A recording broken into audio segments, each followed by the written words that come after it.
Well, if you think you're sleepy just because you're still trying to adjust to daylight savings time, imagine having to see 16 sunrises a day. That can really turn your sleep off and throw it off, and the lack of sleep can really affect our health and our overall job performance. That's why it is vital to understand the sleep patterns in astronauts, because they're in such high performance jobs and they really need a good night's sleep. We like to say that sleep is the third pillar of health. So not only is diet and exercise important, but also sleep. And that's not just for your performance, but also for health reasons. We know that when people sleep 6 hours or less a night, they're more likely to be obese, have diabetes, have adverse cardiovascular outcomes. So we're interested in learning about how much astronauts sleep in space, and if they're not getting enough sleep, what countermeasures are available to help promote sleep in space. And then some people like to tie themselves, but I actually don't. I really like to just float when I'm sleeping, so that's really it. I would turn the light off and good night. We really don't think about it, but I guess it's a little awkward sleeping in space, right? Right. It's still a pretty harsh environment for sleep on the International Space Station. Astronauts have told us that sometimes it's too hot or too cold or too noisy. This is how we sleep aboard the space station. This is called a crew quarters or sleep station, and this is where I sleep every night. They also have a light-dark cycle that is 90 minutes long rather than the 24-hour light-dark cycle we have on Earth. And so that can, if light is insufficiently intense or mistimed, then you can have circadian misalignment. And so what does that mean? So normally our sleep-wake schedule is synchronized to the Earth's light-dark cycle.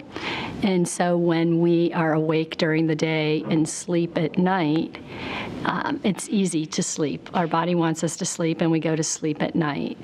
On the space station, sometimes they have abrupt changes in their sleep-wake cycle that causes their circadian system to become misaligned.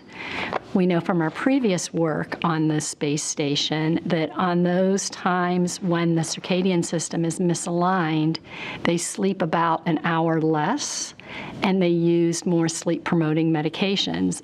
So now we're really curious about how sleep is affected during the second 6 months of a year-long mission.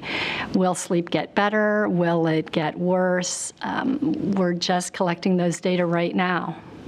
How do you collect the data? What is it? We use an actigraph to collect the data. It's similar to what you see commercially available, a Fitbit or a Jawbone or one of those.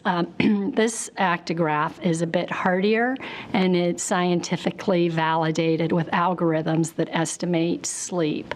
It also gives us light exposure information, and we can feed that sleep and light information into a mathematical model that estimates circadian phase, so we know whether the astronaut is aligned or misaligned circadianly.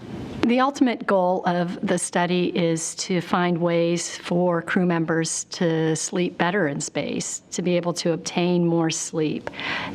Just like we study here on Earth, different occupations that have unusual work hours.